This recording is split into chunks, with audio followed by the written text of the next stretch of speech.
विवादों की वजह से अक्सर सुर्खियों में रहने वाले आसाराम बापू पर एक बार फिर छा गए हैं मुसीबतों के बादल। आसाराम बापू एक बार फिर विवादों में हैं। आसाराम बापू की मुश्किलें अब लगातार बढ़ सकती है और इस मामले में उनकी गिरफ्तारी भी हो सकती है। ये आशंकाएं बेवजह नहीं है। आसाराम बापू के खिलाफ इस बार जो एफआईआर दर्ज हुई है वो बेहद गंभीर है। इस बार उनके खिलाफ मामला दर्ज हुआ है नाबालिग लड़की के साथ यौन शोषण का। हमें एक माइनर लड़की की तरफ से शिकायत आई थी सेक्सुअल असॉल्ट की, जिसके ऊपर हमने 0 एफआईआर दर्ज की है और इसके साथ साथ हमने विक्टिम का 164 सीआरपीसी का स्टेटमेंट जुडिशियल मैजिस्ट्रेट के सामने रिकॉर्ड करवाया है। अपने को बापू कहलवाने वाले धर्मगुरु आसाराम के खिलाफ दिल्ली पुलिस ने मामला दर्ज किया है, लेकिन ये मामला जोधपुर का है। इस बार आसाराम बापू की मुसीबत बढ़ा दी है। एक 16 साल की नाबालिग लड़की ने दिल्ली के कमला मार्केट थाने में 16 साल की एक नाबालिग लड़की ने आसाराम बापू और उनके एक सहयोगी के खिलाफ शिकायत दर्ज करवाई है और शिकायत दर्ज करवाई गई है यौन उत्पीड़न की, यौन शोषण की। दरअसल लड़की का जब बयान हुआ थाने में तो बताया गया कि लड़की यूपी की रहने वाली है। बताया जा रहा है कि यूपी की रहने वाली लड़की संत आसाराम के ही एक गुरुकुल में पढ़ा करती थी, लेकिन इसकी आसाराम के मंत्र देने के बाद से तबीयत खराब रहने लगी। गुरुकुल वाले बताते हैं कि नाबालिग लड़की की हालत पहले से काफी बेहतर है, लेकिन पूरी तरह से स्वास्थ्य लाभ करवाने के लिए एक बड़ा अनुष्ठान करवाना होगा और इस बड़े अनुष्ठान को स्वयं आसाराम बापू करेंगे। बताया गया कि आसाराम बापू जोधपुर के पास मौजूद हैं और लड़की के माता पिता से बोला गया कि वो लड़की को लेकर के जोधपुर ही चले जाएं, वहीं बापूजी से अनुष्ठान करवा लें। ये पूरी बात कहे जाने के बाद लड़की के माँ बाप जो हैं वो नाबालिग लड़की को लेकर जाते हैं जोधपुर, जहां पर आसाराम बापू रहते हैं। आसाराम बापू से पूरी बात करने के बाद आसाराम बापू बताते हैं कि वो अपनी दिव्य शक्तियों के सहारे लड़की को पूरी तरह से ना सिर्फ स्वस्थ कर देंगे, बल्कि अपनी विशेष कृपा के जरिए लड़की को वो बहुत अच्छी वक्ता भी बना देंगे।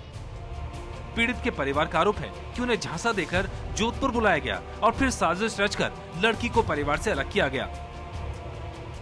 एफआईआर के मुताबिक अनुष्ठान के नाम पर लड़की को दूसरे कमरे में ले जाया गया। आरोप है कि लड़की से कमरे में रेप किया गया। विरोध करने पर मां बाप को जान से मारने की धमकी दी गई। इसके बाद जब लड़की अपने घर लौटी तो उसने घर वालों को बताया।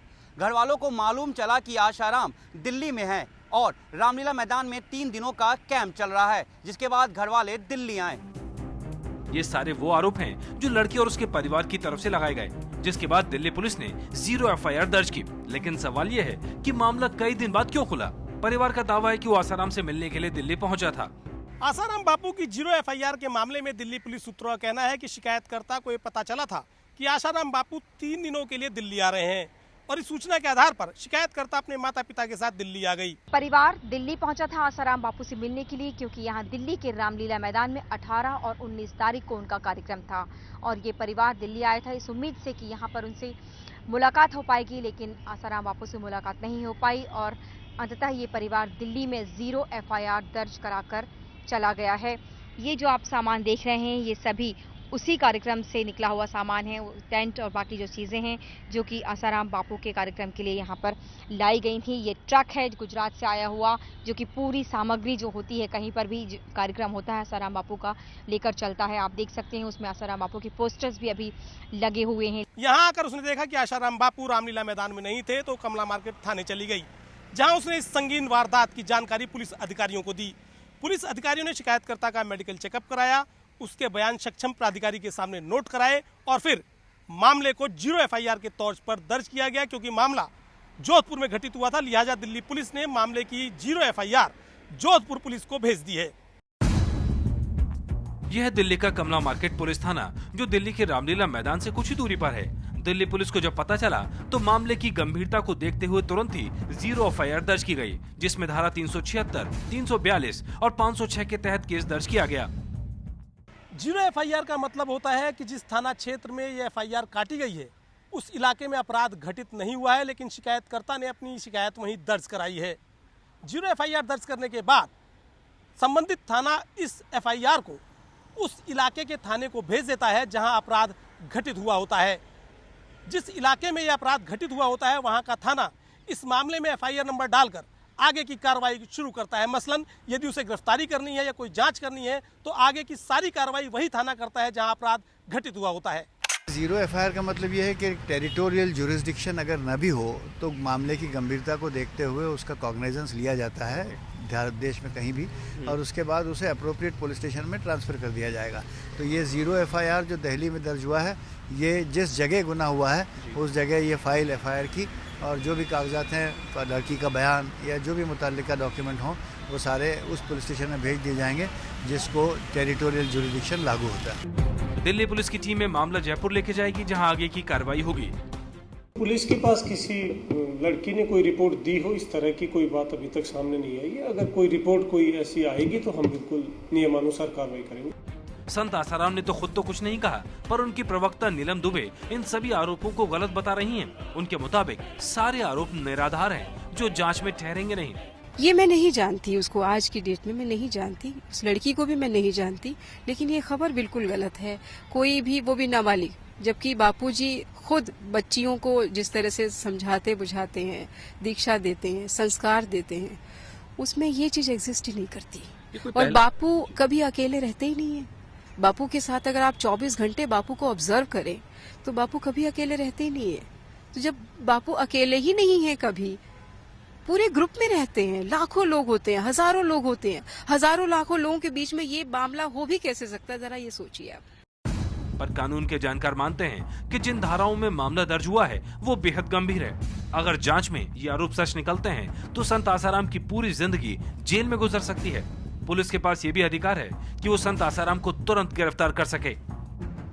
माइनर लड़की है और धर्म गुरु है, तो ज़ाहिरी तौर पर बिल्कुल ऐसा लगता है कि बहुत कानून सख्ती से इस पर पेश आएगा। अगर ये इसकी फरियाद में जो उसने तक शिकायतें की हैं, उन शिकायतों में अगर सत्यता है तो ये बहुत ही गंभीर मामला बनता है, दो कारणों से। एक तो ये कि जिसके साथ अत्याचार हुआ है, जिसके साथ गुनाह हुआ है, वो नाबालिग है, माइनर है, और दूसरा ये कि जिसने अत्याचार किया है, जिस पर आरोप लगा है, वो एक साधारण व्यक्ति न होकर धर्मगुरु है, तो उसकी गंभीरता और ज़्यादा बढ़ जाती है। संत आसाराम पर इससे पहले बड़बोलेपन के आरोप लगते रहे, कभी अभद्र भाषा के कारण चर्चा में रहे तो कभी गलत व्यवहार को लेकर। लेकिन इस बार जो आरोप उन पर लगे हैं, उसके बाद उन्हें आने वाले वक्त में बड़ी मुसीबत झेलनी पड़ सकती है। क्या ये संत की वाणी हो सकती है?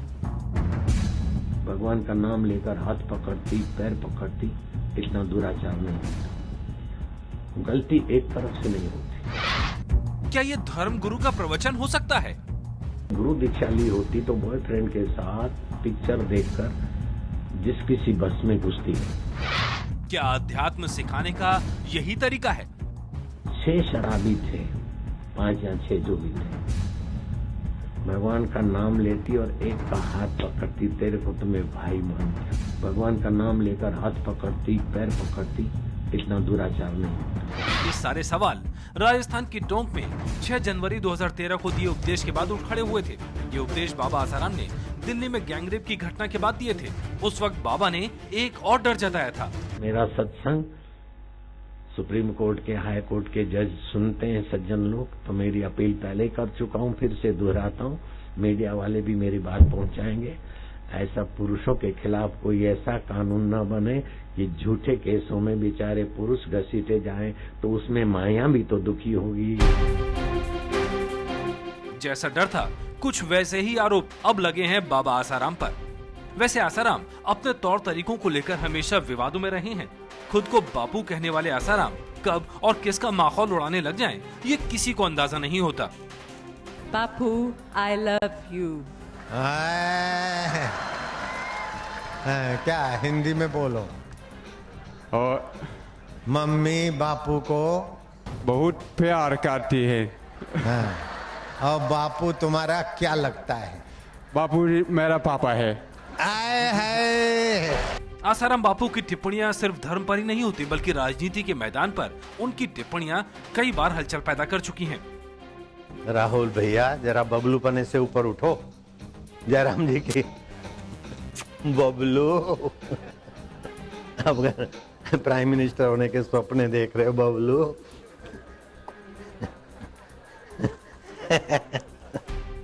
को भगवान से जुड़ा बताने वाले संत आसाराम कई बार ऐसे दावे भी कर चुके हैं जिनके ऊपर उन्हें फिर बोलते नहीं बना। एक अखबार और गुजरात के मुख्यमंत्री के खिलाफ उन्होंने भक्तों के सामने कुदरत के कहर की भविष्यवाणी तो कर दी, लेकिन ना तो भविष्यवाणी पूरी हुई और न ही उनका वादा। गुंडे टोलियों की अखबार और मुख्यमंत्री की दोस्ती का रिजल्ट क्या होता है? उनको प्रकृति दिखाएगी 4-6 दिन में, तो 1 महीने के अंदर तो रिजल्ट आना चाहिए। अगर रिजल्ट नहीं आया तो मैं दाढ़ी मूछ मुंडाकर उस अखबार वाले गुंडे टोलियों के यहाँ ट्यून बन जाऊंगा। कुछ ऐसे ही हैं आसाराम, किसी के लिए पूजनीय बाबा हैं तो किसी के लिए बड़बोले, लेकिन खुद आसाराम को इन बातों से कोई फर्क नहीं पड़ता, क्योंकि उनके लिए तो यही विवाद उनकी लोकप्रियता लेकर आते हैं। अरे नहीं, ये पार्टी है वो पार्टी है, हमारी तो राम राम हरिओम अल्लाह जो भी बोलो हाय हाय, खाली वोट देना, भगवान खुश रखेगा, अल्लाह हाय हाय। 17 अप्रैल 1941 को जन्मे आसाराम बापू देश के सबसे विवादित धर्मगुरु के तौर पर जाने जाते हैं। विभाजन से पहले सिंध में उनका जन्म हुआ था और उनके जन्म का नाम आसूमल था।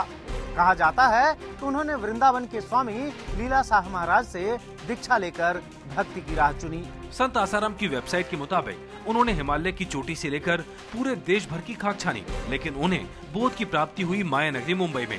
इसी के बाद वो देश विदेश में घूम घूम कर सत्संग करने लगे। सत्संग भी ऐसा जिसमें वो मंच पर संगीत की ताल पर थिरकते नजर आते हैं।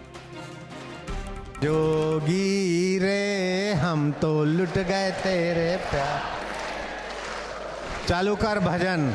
जोगी रे हम तो लुट गए तेरे प्यार। टाटा बाय बाय के बीच राम का नाम भी सहजता से ले लेते हैं। भक्तों के बीच उनका ये अंदाज हो जाता है सुपरहिट।